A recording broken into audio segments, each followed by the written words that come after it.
Kyle Henderson of Bama Football on YouTube. Can I get a roll tide inside the comment box? I appreciate you guys for being here. Today is Friday. It is April 4th. Alabama is set to hold its second scrimmage of the spring season. That'll be later today. It's taking place at 1 p.m. at Bryant-Denny Stadium. The first scrimmage or scrimmage situations was held at the practice fields today. They will actually be inside of the stadium. I think it might be open to the Red Elephants Club. I think so. So information to follow probably around 3:45, 4:30, 5 p.m. Coach Kalen DeBoer will speak to the media. We'll bring that press conference right here, courtesy of the University of Alabama, later in the day. So a lot to watch kind of on the back end afternoon. Things that we're watching for real quick on a high point level. Can Alabama quarterback Ty Simpson continue to take steps forward in commanding the offense? In the first scrimmage situation that Alabama held last week, he had a very good showing in some game situations, hooking up with Isaiah Horton. We're going to talk about his comments to lead off the show. Had some very positive things to say about Ty Simpson, and I think some very telling things to say about Ty Simpson, most importantly. We're also watching for additional quarterbacks. How do they fare in a real scrimmage situation? Because I think while you had a scrimmage setup last week, you certainly have more of a game situation today. So Austin Mack, Keelan Russell, how are those guys faring in the opportunities that they get? And all these guys will work with the ones, they'll work with the twos. But it's different at Bryant-Denny Stadium. So I still think there's a lot of room for these quarterbacks to move forward. Those are things that we're watching. We'll talk about more of that. I'll give you a freshman report today going into the second scrimmage. We'll talk about the transfer report, and then I'll post my biggest questions for you guys on the back end. I appreciate you guys being here. Thank you so much. Let me give some shout-outs. Good morning to Chris in New Jersey. Herman, what's up, man? Chad, Kennedy, what's going on? Chris, I appreciate you being here. Thank you so much. Kimberly, I see you inside the comment box. Rocketown, always here, rocking it. Amanda, good morning. Coming to us from Fairhope. Chris from New Jersey already checking in. Let's see who else we got. We got Rich B up in the place. We got we got Jeff coming to us as well. Everybody locked and loaded today. Timothy, what's up, man? I think you were first in line to say what's up. And roll tide to you all. Happy Friday, Jimmy Williams as well. Yeah. Try to get in a little bit of golf this weekend. I'm excited about it. If you know anything about me, you know that I love talking football. Well, the best thing in my life is being a dad. That's the best thing that I got. That's the best thing that I had to offer in this whole world is just being a dad. After that, I love me some Alabama football, talking right here on Bama Football on YouTube. But golf is pretty high up there. I love golf. Because I always played team sports. And golf is just like that's it. Patriot Life, what's up, man? I appreciate you being here, bro. Kimberly, I think I gave you a shout out. Max, what's up, man? So I think the comments yesterday, and I'm sure you saw them, depending on what sites you read or all the stuff that was out there yesterday about Isaiah Horton, who's pictured right here, courtesy of University of Alabama, this photo.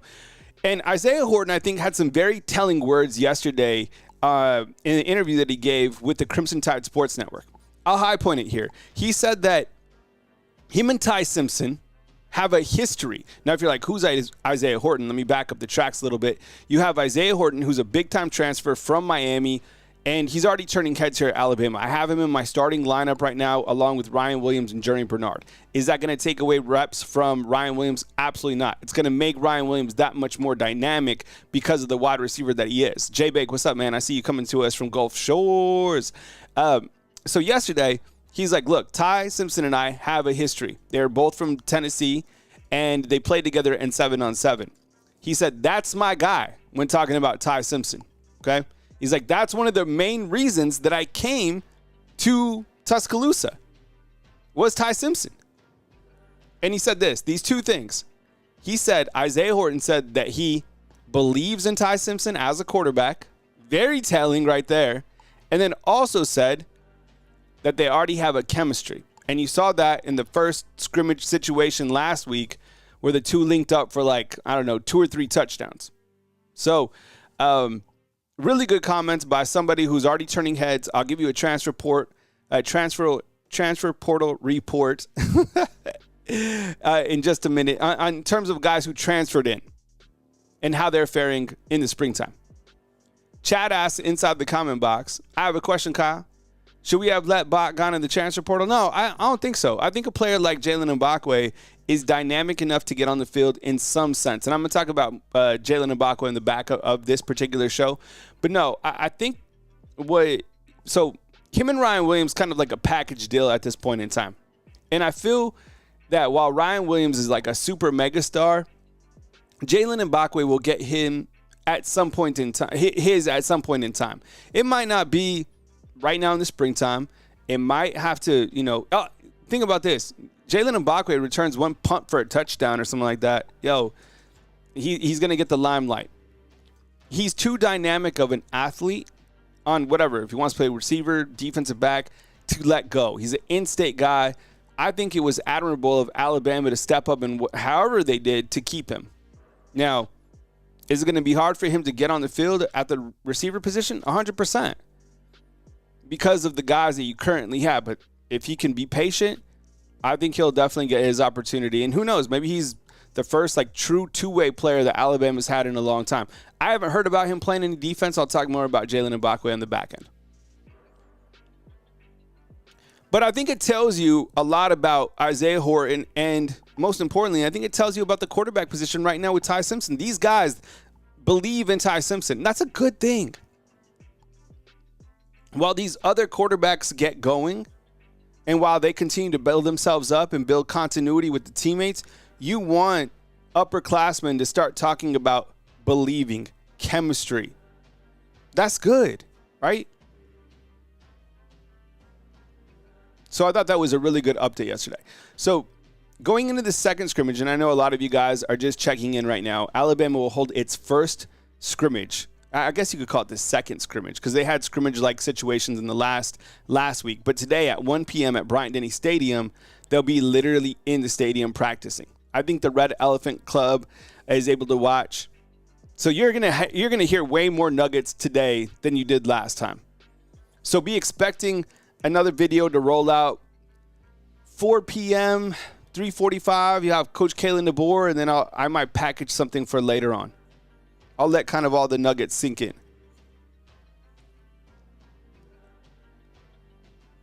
Anthony, what's up, man? I appreciate you. Thank you so much for being here, bro. I hope you're having an amazing Friday. I really do. Kalen the Boss, what's up, man? Good to see you. John Martin, what's up? Roll Tide to you, bro. Good to see you guys. Thanks for checking in. Here's a quick freshman report. Now, I didn't list all the freshmen, but I want to high point a couple things for you guys in terms of where the freshmen are at this point in time. What's up, Nicole? Good to see you, man. Good morning. Or good to see you, Mrs. I appreciate you being here. Let me high point the freshman for you real quick. And look, if I don't mention the freshman, that doesn't mean that the freshman isn't performing at an ultra high level. Just I might not have the information or they didn't fit on the graphic. That's where we're at. Yeah, and I get a lot of feedback when I wear this shirt. I try to wear it once a week. I got it at Dick's Sporting Goods on the sale rack if you're interested in it. Keelan Russell, I think he's absolutely where we want him to be. Clearly, any freshman that gets in the program that's a little bit undersized, he's going to bulk up. That's happened to Keelan Russell. That's one component, right? He's probably closer to 200 pounds now, 6'3". We continue to hear really good things about him. Ebony, what's up? Good to see you. Good morning. Thanks for being with us. And I don't think this is something that you want to rush because he's that dynamic of a player. Could he contribute this year in some sort of fashion? Probably so. I think he's right where you want him to be. He's probably number 3 at this point in time, but that's not a knock on anybody who just gets to the University of Alabama.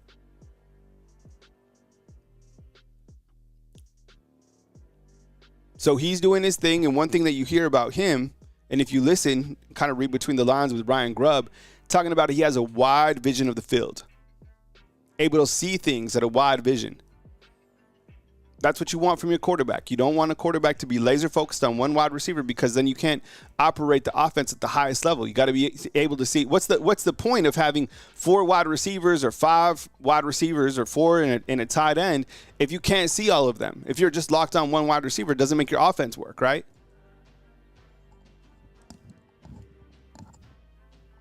So really good things at this point in time about Keelan Russell and his overall development and where he's at from a maturity standpoint. And that's probably the biggest thing.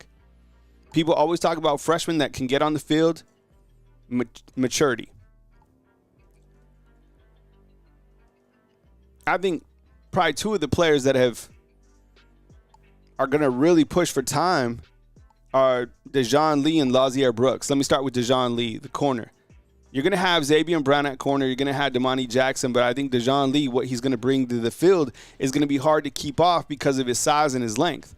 Now, when Alabama lines up against other wide receivers that might have that length or be able to stretch the field, I think Dejon Lee can come in and be an added asset to the defense. Now, he's young. He's green.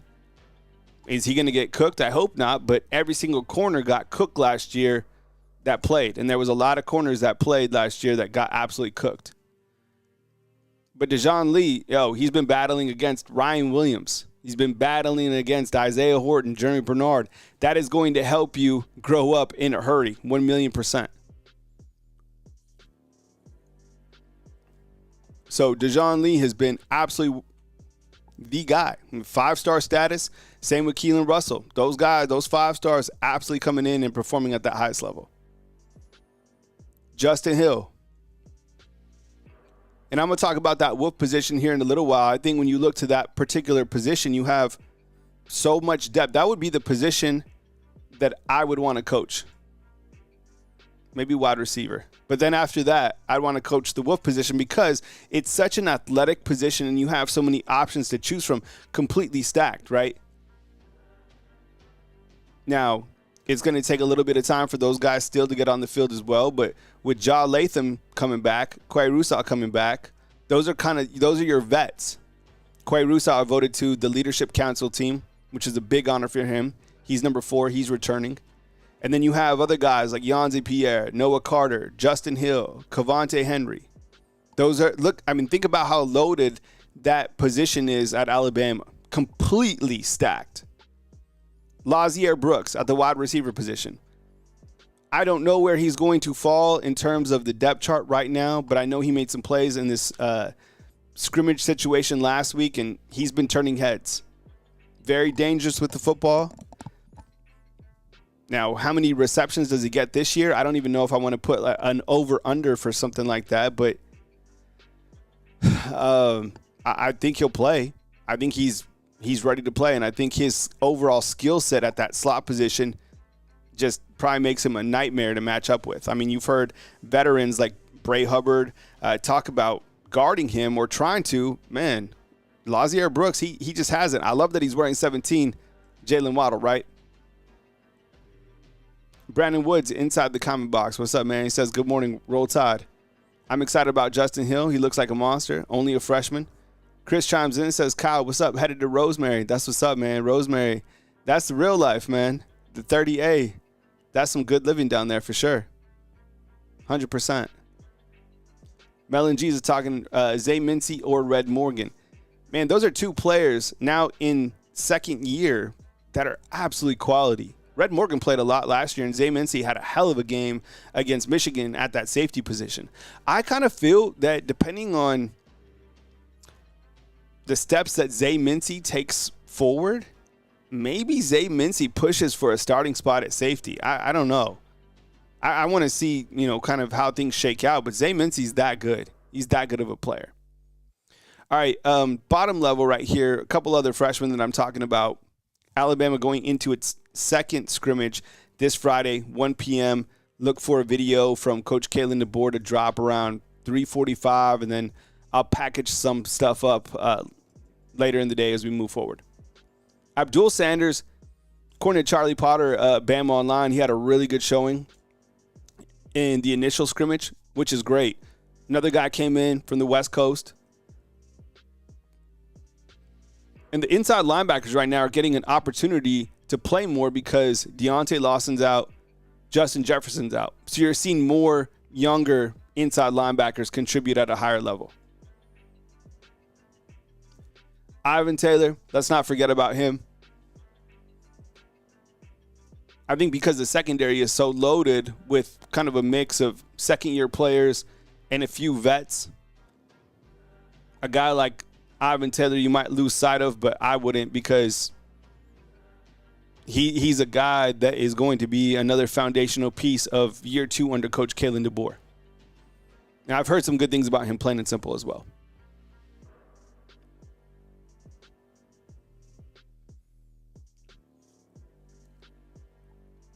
You got A.K. Deere at the running back position. As we talk about weekly, the running back room, so healthy. It's almost, I mean, just as you look at that Wolf position and all the talent that you have there, it's the same exact thing with the running back position. Jan Miller, Richard Young, Daniel Hill, Dre Washington, Kevin Riley, A.K. Deere. I'll tell you what, in just the small clips that we've seen from the University of Alabama, A.K. Deere looks very fluid. And then talking about an offensive lineman, Jackson Lloyd, I think he might be in the running to be the second tackle at this point in time, maybe even on the right side behind Formby. But that's still something that I'm trying to figure out. And in fact, we'll talk about the right tackle position here coming up. But hearing really good things about Jackson Lloyd, another guy out of California, right?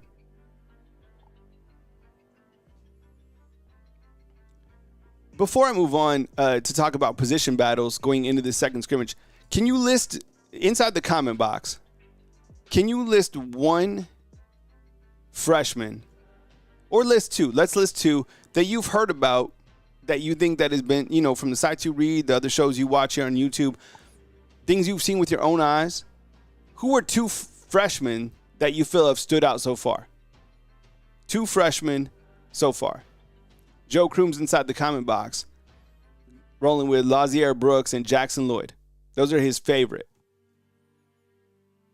It seems to me like Lazier Brooks has been absolutely slicing up dudes. And the same thing with Dejon Lee, but on the defensive side. I probably have Lazier Brooks, Dejon Lee, Keelan Russell, and maybe like a Jackson Lloyd. Everyone started to talk about A-Day, the Crimson Tide. That'll be next week, next Saturday, here in Tuscaloosa, as the Crimson Tide will hold an A-Day practice that is free. But if you are a member of Yay Alabama, I think you can get down on the field and get autographs. So Samuel's saying Dejon Lee, Lazier Brooks. Chad saying Dejon Lee and Justin Hill. Rich B saying Lazier Brooks and Dejon Lee. Yeah, I think those are probably two of the guys that I think are really turning heads in their, you know, initial months with the team. It's crazy to think they just got here, right? I love that. Mustard. Turn the TV off. All right. As we look to position battles, and look, I think this is a really good. Today, I think we'll learn more about where we stand for position battles going into A-Day's practice or whatever. I don't think a lot of this will be solved. I think it's going to go into August camp. But I think we need to figure out the left guard position. Like, who's going to be the replacement, or who's going to step in for Tyler Booker? Is it going to be Cam Dewberry? Is it going to be Geno Vandermark? That's one of my bigger questions. I think those guys are battling it out right now at that left guard position. And I think Coach Kapilovic, who's the offensive line coach, has seen what he has to work with in that regard. So left guard, certainly looking at that. And you know what? One of the prospects that I haven't heard much more about is Michael Carroll. Now, that doesn't mean that he's not performing well. I just haven't really heard an update. Even the people that I talked to, I haven't really heard anything about Michael Carroll. Doesn't mean a single thing. I mean, he's a freshman like all these other guys.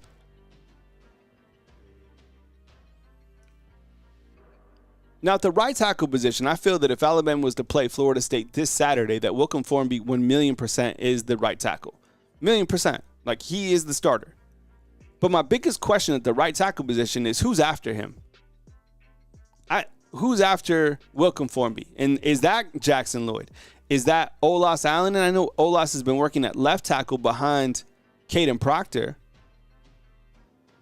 Maybe is it Casey Poe? I think he's even played a little bit of tackle this spring. So who's like number 2 and number 3 behind Wilkin Formby on the right side?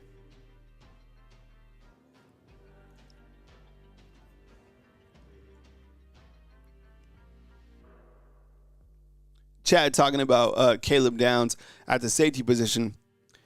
Caleb Downs is one hell of a player. I think this guy screams, top 10 in the NFL. Him leaving Alabama, I think it hurt for a lot of different reasons. The way that Alabama was able to fill in the safety position, I think you didn't miss a huge beat.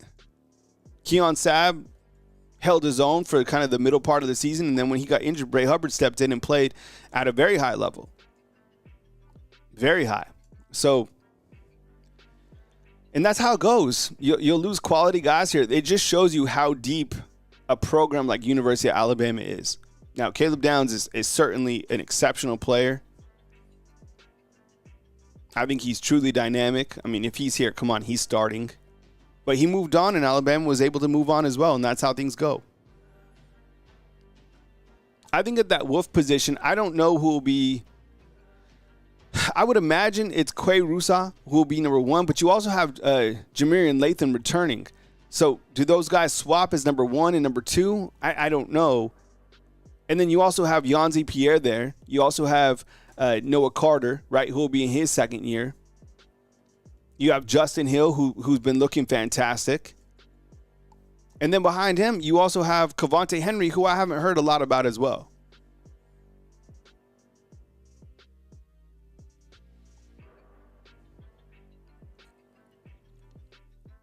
Rich B commenting on the Ryan Grubb interview with the University of Alabama.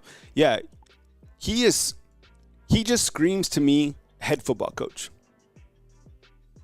He has the demeanor. He has the personality. He's a guy you would want to play for. And I think his kind of just overall aura and energy and schematics and understanding comes to Alabama at the perfect time when the tracks are laid and they take a huge jump forward because of his presence and his overall philosophy on the offensive side. Plain and simple, period. But that Wolf position's so stacked, I don't think you have any issues about depth. And then on the right side, same thing. It's like the wide receiver position, number 4, 5, and 6, I have no idea. How are they going to rotate in those guys? Maybe it doesn't even matter because they'll just be able to do it because that's just a luxury that Alabama has this year. After the big 3, Isaiah Horton, Ryan Williams, Jerry Bernard, I mean, whether you want to go with Jalen Hell, Lazier Brooks, throw in some, Jalen Mbakwe, get some Cole Adams in there. I mean, they're going to be fresh, and all of those players are dynamic in their own sense, right?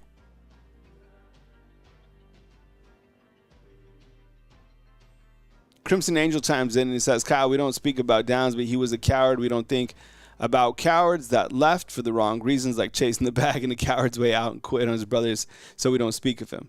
I always think it's funny, like, remember when now 4th and 31 was just caught by a wide receiver. Even when Alabama ran highlights, they, cut out who caught it in the Grim Reaper play, which was one of the most iconic plays ever in the Iron Bowl, right? And Chad, I'm with you, man. I hope that he is back 100% because you can't keep 100% Jalen Hell off the field. And, we love Rico Scott here too. So good problems to have when you're that rich at those positions. That's just, hey, welcome to Bama, right?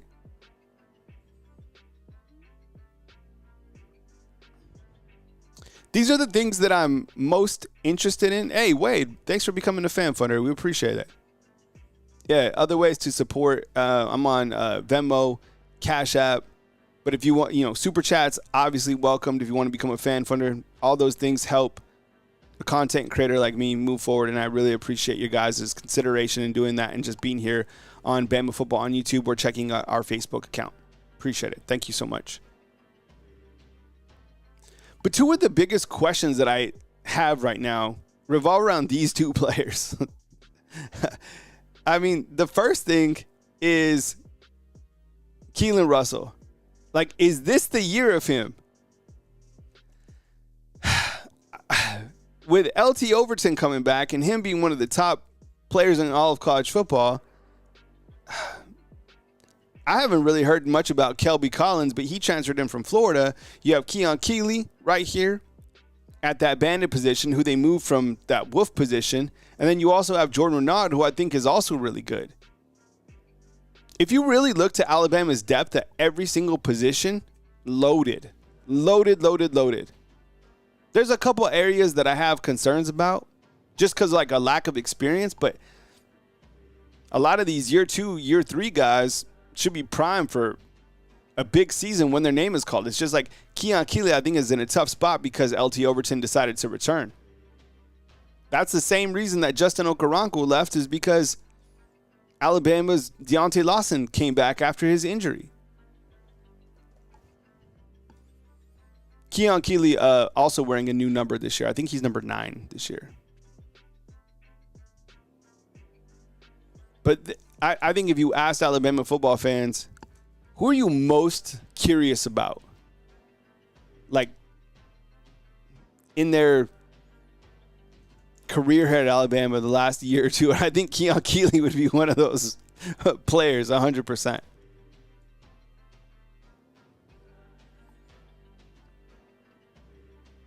And then the second player that I'm really interested in is Jalen Mbakwe. And I told you I was going to talk about this on the back end of the show. He's such a dynamic player. If you watch his high school highlight tape, I mean, it was crazy.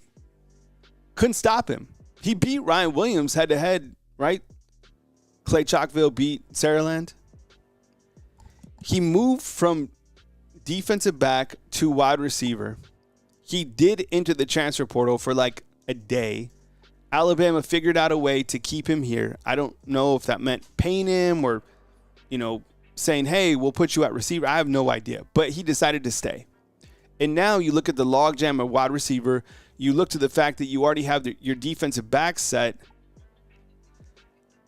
I don't know where he fits in right now other than maybe being like the key special teams player on kick return and punt returner, which he could do.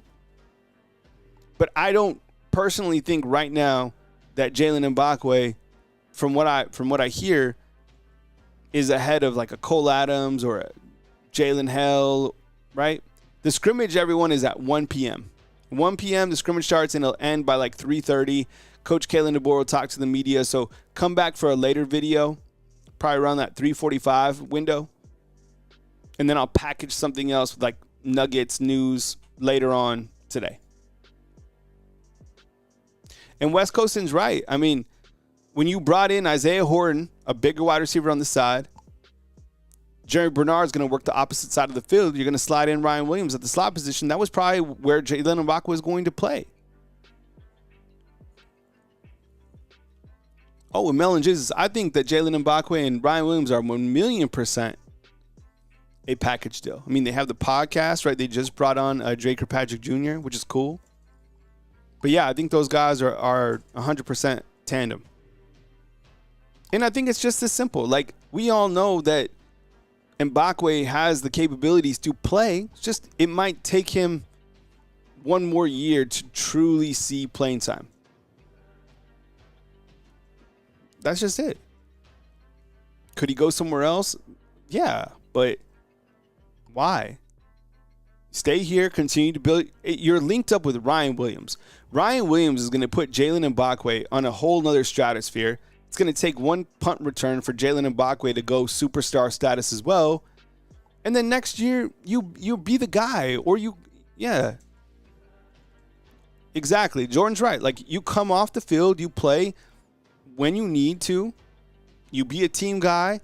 People are going to love you just because, of the dude he is, and that's it. It's not a big deal. Like, I kind of pray for, like, patience for somebody like him because I think he's a megastar in waiting. I really do. I think he's that good. He just might have to just wait just a little bit more.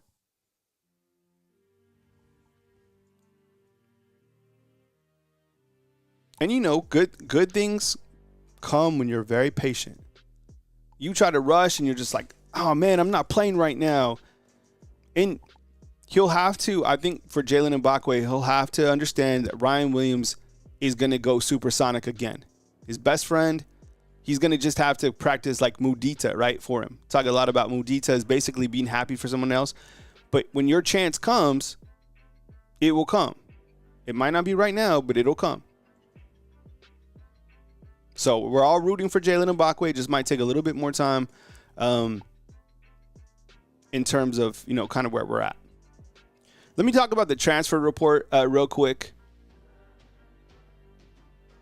A couple key transfers that transferred into the University of Alabama in this last transfer portal that are getting some work, and I'll show you, at least give you an idea of where they are on the depth chart. So starting with Isaiah Horton, clearly you already know that I have him in my starting wide receivers. That's no surprise. He's been balling out. 6'4" wide receiver that has continuity and chemistry with Ty Simpson. I think an interesting watch right now is Cam Calhoun at that Husky position. He came in. He's one of the highest graded defensive backs on Pro Football Focus. Very physical. A lot of really good athleticism. I think him, Red Morgan, those guys working that Husky position, I think it could work out great. Think about this. Damani Jackson, Xavier Brown / Dejon Lee, Cam Calhoun are kind of your corners. Keon Sabb, Bray Hubbard, Zay Mincy, Draker Patrick. Those are some big names we're talking about there at the secondary. Working with Mo Lindquist.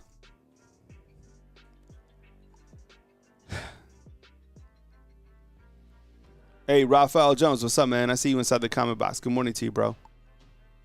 Dre Washington came in from the Raging Cajuns. He's a running back. I think he's like 5'9", 220. I don't know where he's at. I don't know if he's the third running back, the fourth, the fifth. He definitely didn't come here to just kind of sit and watch. That's an interesting one for me. I don't know, but I think he has a little bit of pop to him. I haven't heard too much about him yet. I'd probably put like a question mark on him at this point in time. But I think if I had, but we all know, I think the running backs, number 1 and number 2 are Jam Miller and Richard Young.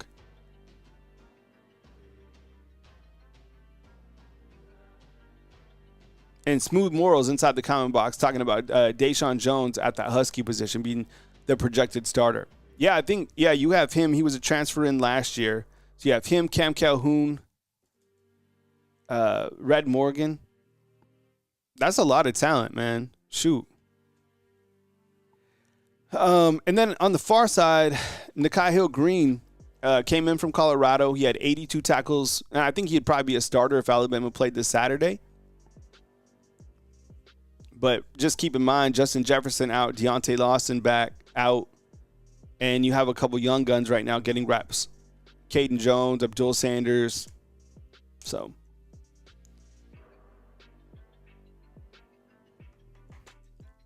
overall, I feel when you step back and zoom out, I feel that Coach Kalen DeBoer and Courtney Morgan have done a really good job in the transfer portal.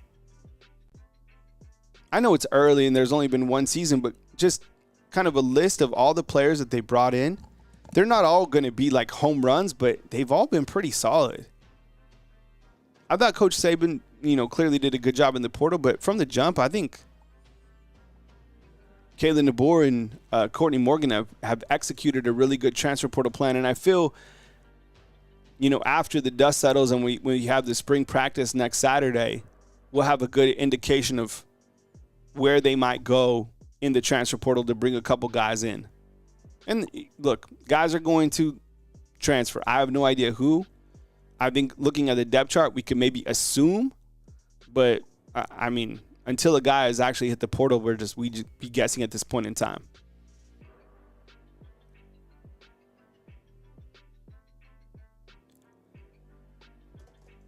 So that's my show this morning.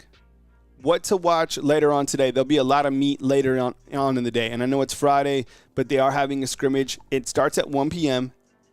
Kalen DeBoer at the podium, like 3:45. We'll get that interview posted right here. And then as the Nuggets come in, I'll package another video, and I'll put that together for you guys later on in the evening. So keep your heads on a swivel to all your recruiting channels, other shows, wherever you're at. 4 p.m., 5 p.m., there'll be some news dropping. Keep your head on a swivel. I appreciate you guys being here on this Feel Good Friday. It's April 4th.